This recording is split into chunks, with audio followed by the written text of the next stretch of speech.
Dhanamanjuri University DMU की ahanba Convocation thawram ngasi pangthokhare University asigi tongan ba department singdagi kumja lisingani kundagi lisingani kunmari fawbada PG amadi UG da degree phangnakraba mahiroi ki wasak lokibaga loinana certificate lanthokre State asigi Governor Ajay Kumar Bhala Chief Secretary Dr. Punit Kumar Goyal IAS Ministry of Education Government of India की Secretary Dr. Vinit Joshi University asigi Vice Chancellor W. Chan Babu amadi Registrar Dr. R.K. Jotin na Fampaki lighting oiduna University asigi campus ta pangthokiba thoramadu gamari lenana Governor Ajay Kumar Bhala na haikibada University asina linkalakpadagi ahanba oina pangthokliba convocation thoram asimag yamna singthaningai oiba thoram amani University asina state asi kakinatana lebak asigi mingchat porakpada thodang kaya puri loinana haukiba sahi khara asida University asida honglagliba amadi semgat sagalagliba khudingmak asinasu matung tarakpa matam singda hena kumang sausinba ngamgani haibagi thazba lei amadi state lengak asina University asida financial support piba ngamdrabasu infrastructure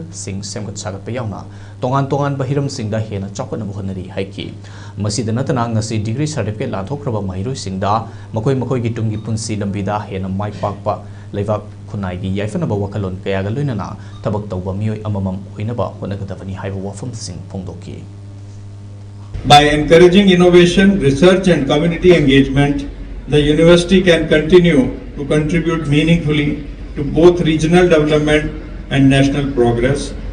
I would once again like to appreciate the leadership of Dr. Chan Babu Singh, who is in a short period of time has been able to give a lead to this university, and we are hopeful that in the years to come, he will definitely take this university as #1 university.